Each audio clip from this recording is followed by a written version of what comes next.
부활의 기쁜 소식이 우리 사랑하는 성도 여러분, 그리고 영상으로 예배드리고 있는 모든 형제자매 여러분들에게 가득하기를 바랍니다.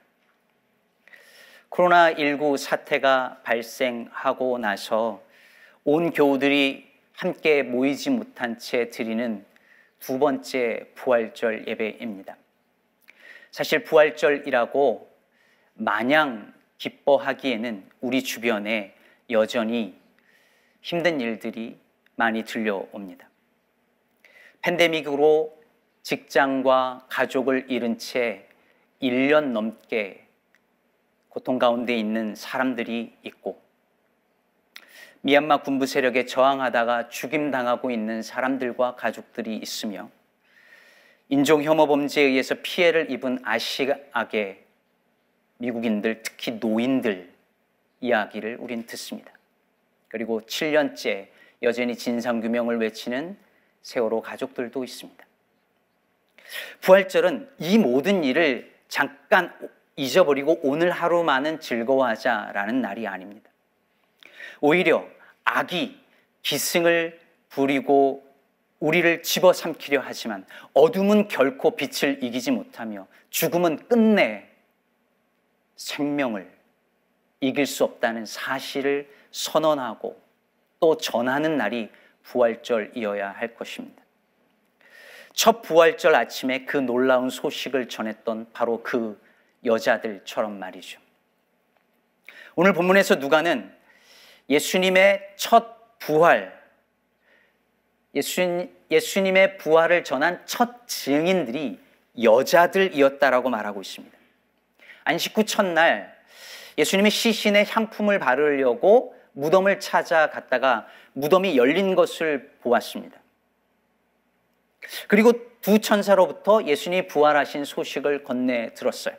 그리고 사도들에게 달려가서 이 소식을 전했는데 사도들은 허탄한 말로 여겨서 그 말을 믿지 않습니다. 왜 사도들은, 즉 예수님의 11 제자들은, 거기에 있었던 사람들은 이들의 말을 믿지 않았을까요? 왜 안 믿었을까요? 당연히 누군가 죽었다가 다시 살아났다는 이야기를 믿기 쉽지 않았겠죠. 그들의 상식과 경험 밖의 일이었으니까요. 언제나 사람들은 내 상식, 내 경험, 내가 알고 있는 지식 안에서 생각하니까요. 그 세계 너머의 일이 발생했으니 믿기 어려웠을 것입니다. 하지만 사도들이 그 이야기를 믿지 못한 데는 또 다른 이유가 분명히 작용했을 것입니다. 그것을 전한 이들이 여자들이었다는 사실입니다. 당시 유대 사회에서 여자의 증언을 신빙성 있게 믿는 사람들은 거의 없었습니다. 유대인들의 법정에서는 여자를 증인으로 세우는 일이 거의 없었습니다.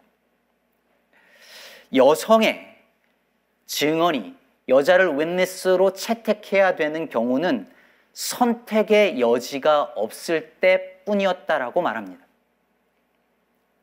이런 점 때문에요, 어떤 학자들은 부활에 대한 복음서의 기록이 역사적으로 사실인 이유 중에 하나로 바로 이 사실을 제시합니다. 즉 만약에 부활이 예수님의 제자들이 꾸며낸 얘기라면 부활의 첫 증인들로 여자들을 내세우는 멍청한 짓은 하지 않았을 거라는 거죠.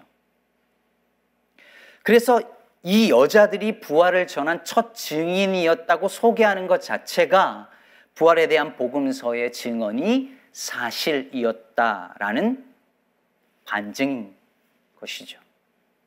그만큼 당시 여자의 말은 무시되고 가치 없는 증언으로 받아들여졌다는 얘기입니다. 실제로 만약에 베드로가, 맨 처음 베드로가 가서 무덤이 열려있는 것을 보고 천사의 이야기를 들은 다음에 나머지 사도들에게 가서 전했다면 어떻게 되었을까요? 그러면 오늘 이 본문에서 여자들이 이 소식을 사도들에게 전했을 때에 그들이 그 말을 허탄한 듯이 들었다라고 성경이 기록을 하고 있는데요. 여기서 허탄한 말이라는 이 단어는요, 고열로 인한 헛소리를 가리키는 의학 용어랍니다. 그러니까 그 정도 취급을 한 거죠. 고열로 인한 헛소리. 저 여자들이 또 헛소리 하는구나. 근데 만일 베드로가 전했다면 어땠을까요? 쉽게 믿지는 못했지만 적어도 고열로 인한 헛소리 취급은 하지 않았을 것입니다.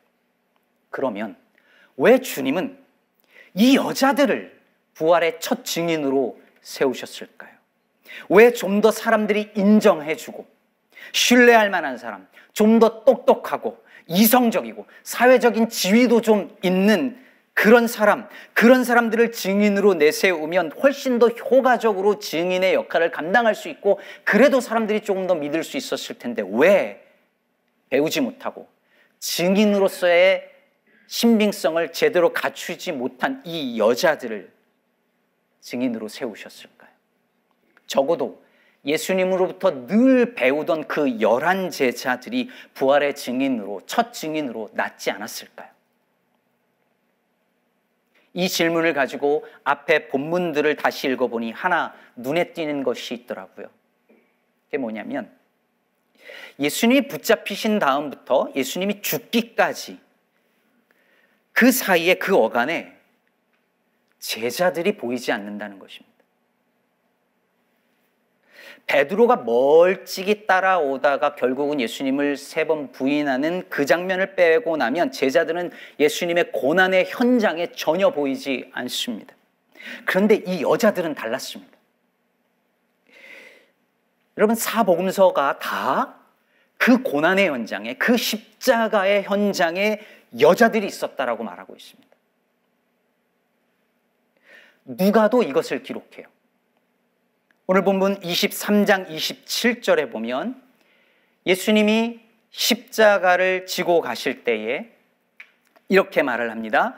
또 백성과 및 그를 위하여 가슴을 치며 슬피 우는 여자의 큰 무리가 따라오는지라.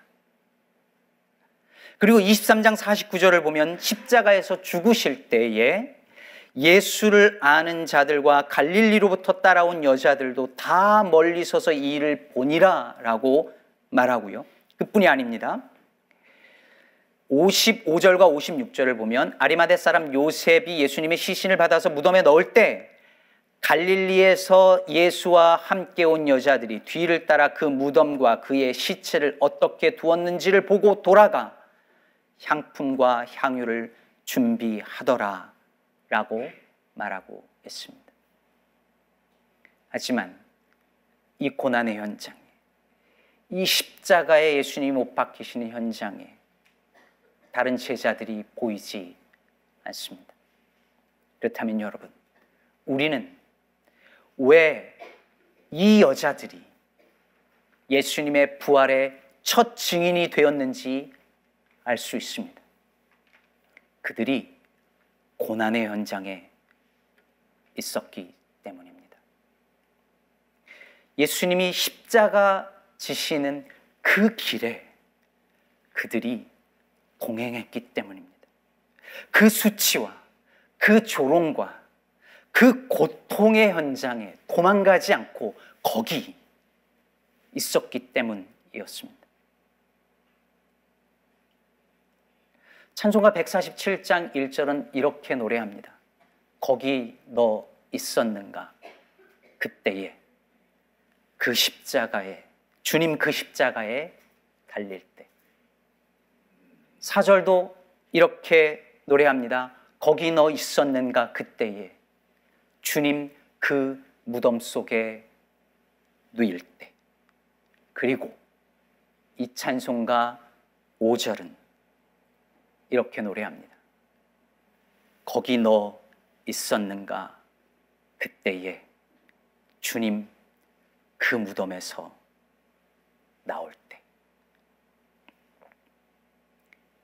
주님이 십자가에 달릴 때, 주님이 무덤 속에 놓일 때, 그때 거기 있었기에 그들은 주님께서 무덤에서 나오실 때도 거기 있어 부활의 주님을 만날 수 있었고 부활의 증인이 될 수 있었던 것이죠. 다시 말해 그들은 십자가의 증인이었기 때문에 부활의 증인이 될 수 있었던 것입니다. 사랑하는 성도 여러분, 주님은 오늘도 부활의 증인을 찾고 계십니다. 이 악하고 어두운 세상, 죽음이 지배하는 세상, 뉴스를 보면 죽음과 어둠이 지배하는 것 같은 이 세상에서 부활의 소식을 전할 참 제자를 찾고 계십니다. 누가 그 증인이 될 수 있을까요? 누가 될 수 있을까요? 누군가의 아픔의 자리에 함께 머물러 주는 사람입니다. 영광의 자리에선 함께 프레젠스 하다가, 존재하다가, 고난의 자리에서는 앱센스 하는, 부재하는 사람이 아니라 골고다 언덕까지 같이 걷는 사람입니다. 여자의 말, 못 배운 사람의 말, 약자의 말이라고 허탄한 말로 듣는 사람이 아니라 세상 사람들이 다 무시하는 사람의 말도 자세를 고쳐 앉고 듣는 그런 사람입니다. 오늘 임직하는 재직 여러분, 부활의 증인이 되시기 바랍니다. 부활의 증인이 되십시오. 그러나 그러기 위해서 먼저 십자가의 증인이 되어야 할 것입니다. 영광의 자리만 아니라 고난의 자리에도 기꺼이 함께하며 교인들 중에 누가 아픈지, 누가 슬픈지, 누가 소외되었는지 늘 살피며 영광의 자리만 아니라 고난의 자리에도 함께 하면서 이웃의 고통을 예수님의 고통으로 알고 소외된 이들의 작은 그 신음에도 귀 기울일 줄 아는 참 제자가 되시기를 바랍니다. 그때에 주님께서 여러분을 죽음과 어둠의 권세를 이기는 영광스러운 부활의 증인으로 삼아 주실 것입니다. 여러분을 통해서 부활의 그 기쁜 소식이 온 땅 가득히, 그리고 우리 교회에 아픈 자들에게 이 어둠과 가득한 세상에 전해지도록 주님께서 여러분을 사용해 주시리라 믿습니다. 이 은총이 오늘 임직하는 여러분뿐만 아니라 오늘 함께 예배하는 여러분 모두에게 이 땅 가운데 임하기를 주의 이름으로 축복합니다.